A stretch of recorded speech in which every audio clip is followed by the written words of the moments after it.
কেমন হয় যদি তুমি একটি ভিডিওতেই সংখ্যা পদ্ধতির সকল রূপান্তর শিখতে পারো। Hello and welcome to my channel. আজকের ক্লাসে আমি আলোচনা করব একটা মাত্র পদ্ধতিতে তুমি কিভাবে সকল সংখ্যা পদ্ধতিতে তুমি রূপান্তর করতে পারবে। আশা করি এই ভিডিওটি তোমাদের অনেক কাজে লাগবে। না টেনে সম্পূর্ণ ভিডিওটি দেখার অনুরোধ রইল। আচ্ছা, তো আমাদের মৌলিক সংখ্যা পদ্ধতি হচ্ছে প্রধানত 4 ধরনের, ঠিক আছে। একটা হচ্ছে আমাদের দশমিক সংখ্যা পদ্ধতি, একটা বাইনারি সংখ্যা পদ্ধতি, একটা অক্টাল এবং একটা হেক্সাডেসিমাল, ঠিক আছে। আজকে এমন একটা পদ্ধতি তোমাদের সাথে শেয়ার করব যে একটা পদ্ধতিতে তুমি যে কোনো সংখ্যা পদ্ধতিতে তুমি রূপান্তর করতে পারবে, ঠিক আছে। আমরা সাধারণত এই দশমিক থেকে বাইনারি, অক্টাল, হেক্সাডেসিমাল এই 4টার ভিতরেই কনভার্টগুলো শিখি, বাট আমাদের কিন্তু পরীক্ষা অনেক সময় আমাদের এমনও থাকতে পারে যে তোমাকে বলতে পারে দশমিক থেকে তুমি 5 বেস বিশিষ্ট কোনো একটা সংখ্যায় রূপান্তর করো, অথবা 7 বেস বিশিষ্ট কোনো একটা সংখ্যা পদ্ধতিতে রূপান্তর করো। তখন কিন্তু তুমি আর কি করতে পারবে না, ওই নিয়মে কিন্তু আর সমাধান করতে পারবে না। এই জন্য আজকে তোমাকে আমি এমন একটা নিয়ম শেখাবো যে নিয়মে তুমি দশমিক থেকে বাইনারি, অক্টাল, হেক্সাডেসিমাল সবই পারবে, সাথে তুমি যে কোনো সংখ্যা পদ্ধতিতেই কিন্তু কনভার্ট করতে পারবে। তো চলো শুরু করি। তার আগে আমাদের যে বেসিক জিনিসগুলো জানা দরকার সেটা হচ্ছে আমাদের দশমিকের বেস হচ্ছে 10, বাইনারির বেস হচ্ছে আমাদের 2, অক্টালের বেস হচ্ছে আমাদের 8 এবং হেক্সাডেসিমালের বেস হচ্ছে 16। আপাতত আমরা এই বেসিকটুকু শিখে রাখি। এরপরে আসো, যেটা আমাদের শর্টকাট বা যে টেকনিকটা আমরা অ্যাপ্লাই করবো সেটা হচ্ছে যে কোনো বেসের সংখ্যাকে আমরা যদি দশমিকে কনভার্ট করতে চাই, ঠিক আছে, আমরা দশমিকটাকে মেন ধরবো। তোমাকে যেই সংখ্যা পদ্ধতি দেখ না কেন, তুমি আগে চেষ্টা করবে সেটাকে দশমিকে নিয়ে যাও, বা আমাদের দশমিকে নিয়ে যেতে হবে, ঠিক আছে। মানে কথার কথা, ধরো তোমাকে বললো যে একটা বাইনারি সংখ্যাকে তোমার 5 সংখ্যা বিশিষ্ট একটা 5 বেস বিশিষ্ট কোনো একটা সংখ্যা পদ্ধতিতে রূপান্তর করতে হবে। তুমি কিন্তু ডিরেক্ট সেটা করতে পারবে না, তোমাকে অবশ্যই এই বাইনারি থেকে তোমাকে যেতে হবে আগে দশমিক সংখ্যা পদ্ধতিতে, সেখান থেকে তোমাকে যেতে হবে 5 বেস বিশিষ্ট কোনো একটা সংখ্যা পদ্ধতিতে। আশা করি আমার কথাটা বুঝতে পারছো।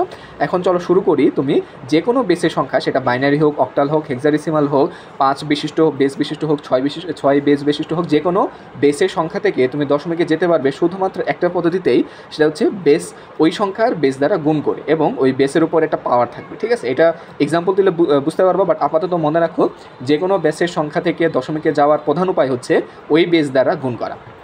আশা করি বুঝতে পারছো। এবং ওই দশমিক সংখ্যা থেকে যদি আমার যে কোনো বেসের সংখ্যা বিশিষ্ট সংখ্যায় তোমার যাওয়ার প্রয়োজন পড়ে, তাহলে ওই বেস দ্বারা তোমাকে ভাগ করতে হবে, এবং সেখানে লিস্ট স্কোয়ার মেথড তোমাকে অ্যাপ্লাই করতে হবে। সেটা একটু পরে আমরা আলোচনা করতেছি, মেথডটা আমরা পরে আলোচনা করতেছি। আপাতত বেসিকটা বুঝো। যে কোনো বেসের সংখ্যা থেকে দশমিকে যেতে আমাদের বেস দ্বারা গুণ করতে হবে, এবং দশমিক থেকে যে কোনো বেসের সংখ্যায় যেতে হলে ওই বেস দ্বারা আমাকে ভাগ করতে হবে। এইটুকু যদি মাথায় রাখতে পারো, ইনশাল্লাহ তুমি সংখ্যা পদ্ধতির সকল রূপান্তরটা পারবে। আশা করি বুঝতে পারছো। না বুঝলে ভিডিওটা একটু টেনে রিভাইন্ড করে দেখতে পারো। এবার চলো আমরা দুটো এক্সাম্পল দেখি। আশা করি দুটো এক্সাম্পলেই তোমাদের এই সংখ্যা পদ্ধতির রূপান্তরটা আশা করি বুঝতে পারবে। তো প্রথম যে এক্সাম্পলটা আমি নিয়েছি সেটা হচ্ছে 333 হচ্ছে আমার অক্টাল পদ্ধতিতে আছে, এটাকে তোমাকে দশমিকে নিতে হবে। তাহলে বলো তো, আমরা যে কোনো বেসের সংখ্যা পদ্ধতি থেকে আমরা দশমিকে কীভাবে নেব? অবশ্যই আমরা বেস দ্বারা গুণ করতে হবে। তাহলে চলো শুরু করি। আমরা 3 × 8 প্লাস 3 × 8 প্লাস 3 × 8, অর্থাৎ আমরা অক্টালের বেস দ্বারা গুণ করব। এখন মনে আছে কিনা, পাওয়ার একটা হিসাব আছে, সেই পাওয়ার হিসাবটা খুব ভালো করে মাথায় রাখো। বাম থেকে আমরা ডান থেকে বাম দিকে যাব। ডান থেকে বামে যাওয়ার সময় প্রথম সংখ্যাটাকে আমরা পাওয়ার ধরবো 0, তারপরে পাওয়ার ধরবো 1, তারপরে পাওয়ার ধরবো 2। আমি আবার বলতেছি, তোমাকে যে সংখ্যা পদ্ধতি থাকুক, তুমি যখন গুণ করে যাবা তখন অবশ্যই সর্বডানে যে সংখ্যা থাকবে তার পাওয়ার হবে, তার বেসের উপরে পাওয়ার হবে 0, তারপরটা 1, তারপরটা 2, অর্থাৎ আমার হবে 8⁻0, 8⁻1, 8⁻2। আমি আবার বলতেছি, আমরা শিখে আসছি যে কোনো বেসের সংখ্যা থেকে দশমিকে যেতে হলে আমাদের ওই সংখ্যার বেস দ্বারা গুণ করতে হবে। এখানে আমাদের বেসটা কত বলো তো? এখানে আমাদের বেসটা হচ্ছে 8। তাহলে দেখো, প্রত্যেকটা সংখ্যার সাথে কিন্তু আমি 8 দ্বারা গুণ করছি। এখানে কি আমাদের কাজটা শেষ? না, এখানে কিন্তু আমাদের কাজ শেষ না, আমাদের এখন পাওয়ারটা বসাতে হবে। তো যেটা তোমাকে আমি বললাম, সর্বডান থেকে তুমি পাওয়ার 0 হিসাব করবা, তারপরে 1, তারপরে 2, তারপর 3, তারপর যতগুলো সংখ্যা থাকবে তুমি এভাবে পাওয়ার আগে থাকবে। তাহলে দেখো, আমি সর্বডানে যে ছিল তাকে পাওয়ার দিয়েছি 0, তারপরে 1, তারপরে আমি 2। এখন আসো আমরা হাতে ক্যালকুলেশন করতে পারবো। তাহলে আমার 8 স্কোয়ার সমান কত হয় বলো তো? 8 × 8 = 64 প্লাস 3 × 8 প্লাস কোনো কিছু পাওয়ার 0 মানে সেটা কী হয়ে যাবে বলো তো? 1 হয়ে যাবে। তাহলে 3 × 1, তাহলে এটা টোটাল কত আসবে? আমি একটু ক্যালকুলেটর দিয়ে করে ফেলি। সেটা হচ্ছে 3 × 64 প্লাস 3 × 8 প্লাস 3 × 1 = হচ্ছে আমার 219 10। তুমি চাইলে এই 219-এর যে ডেসিমাল সংখ্যাটা, সেটাকে তুমি অক্টালে নিয়ে গিয়েও কিন্তু করতে পারো। তারপর একবার আমরা এটা কনফার্ম করে নেই, সে তুমি ক্যালকুলেটারে পারবা। ক্যালকুলেটারের এই হ্যাক্স এবং ট্রিক শেখার জন্য আমার একটা ডেডিকেটেড ভিডিও আছে, সেই ভিডিওটা দেখতে পারো। সেখানে কিন্তু আমি ক্যালকুলেটারের হ্যাক্স সম্পর্কে সব কিছু বলে রেখেছি। তাহলে 219 এটা যদি আমাদের ডেসিমালে হয়, আমাদের অক্টালে হবে দেখো 333। আশা করি বুঝতে পারছো। তাহলে আমাদের এই কোশ্চেনটা শেষ। এরপর আসো নেক্সট কোশ্চেন আমাকে বলছে যে 674 অক্টালে আছে, সেটাকে আমাদের নিতে হবে 5 বেশ বিশিষ্ট সংখ্যা। এখন বলো তো আমরা যে মৌলিক সংখ্যা পদ্ধতি শিখেছি 4টা, সেখানে কি 5 ছিল? না, 5 কিন্তু ছিল না। তাহলে সেখানে কি করতে হবে? আমি বলেছিলাম এখান থেকে আমাদের যেতে হবে হচ্ছে বাইনারিতে, আমরা যাব হচ্ছে ডেসিমাল বা দশমিকে, সেখান থেকে আমরা যাব হচ্ছে 5 সংখ্যা বিশিষ্ট সংখ্যা পদ্ধতিতে। এখন আসো আমরা 674 8কে যদি আমরা ডেসিমেলে কনভার্ট করি তাহলে কী হবে বলো তো? আশা করি বুঝতে পারছো। 6 × 8 + 7 × 8 + 4 × 8। এখন আমার পাওয়ারগুলো কী হবে? সর্বডানে কি আছে বলো তো? 4। তাহলে 4-এর সাথে যেই 8 আছে তার পাওয়ার হবে 0, তারপরে 1, তারপর হচ্ছে 2, পর্যায়ক্রমে যাবে। আমি আবার বলতেছি আমাদের প্রত্যেকটা সংখ্যাকে আমার তার বেস দ্বারা গুণ করতে হবে, এবং বেসের উপরে পাওয়ার থাকবে, সর্বডানে যে থাকবে তার 0, তারপরে 1, তারপরে 2। আশা করি কোনো কনফিউশন হবে না। তো এই জায়গায় যদি তুমি ক্যালকুলেশন করো তাহলে পাবে হচ্ছে তুমি 444, সেটা হচ্ছে আমাদের ডেসিমালে। এখন আমাদের কি করতে হবে? এই 444 ডেসিমালের সংখ্যাকে আমাদের নিয়ে যেতে হবে 5 সংখ্যা বিশিষ্ট পদ্ধতিতে। তাহলে আসো এটার জন্য আমরা কি করতে পারি? এটার জন্য আমরা যেটা বলছিলাম যে দশমিক সংখ্যা থেকে যে কোনো বেসের সংখ্যায় যেতে হলে আমাদের ওই বেস দ্বারা ভাগ করতে হবে, ঠিক আছে? তাহলে আসো আমরা 444কে আমরা এখন বলো কত দ্বারা ভাগ করব? আমরা যেহেতু 5 সংখ্যা বিশিষ্ট তে নিয়ে যাবো, এই জন্য আমরা 5 দ্বারা ভাগ করবো, ঠিক আছে? তাহলে 5 দ্বারা যদি ভাগ করি বলো তো 5 তো 4-এর ভিতরে যাচ্ছে না, তাহলে 44-এর ভিতরে কতবার যাবে? 8 বার। তাহলে 5 × 8 = 40, এবং থাকবে 4, এবং এখানে থাকবে আরও একটা 4। তাহলে আবার যদি আমরা 8 বার দিই তাহলে হচ্ছে 5 × 8 = 40। তাহলে আমাদের ভাগশেষ কত থাকলো? আমরা এখানে এই পাশে দিব হচ্ছে ভাগশেষ। আমি আবার বলতেছি আমরা 5 দ্বারা যতবার ভাগ যাবে ওই সংখ্যাটা তত সংখ্যা এখানে ভাগফলে লিখবো, এবং ভাগশেষ যেটা থাকবে সেটা আমরা একটা টান দিয়ে এই ভাগশেষটা এখানে লিখবো। এটা হচ্ছে লিস্ট স্কোয়ার মেথড, ঠিক আছে?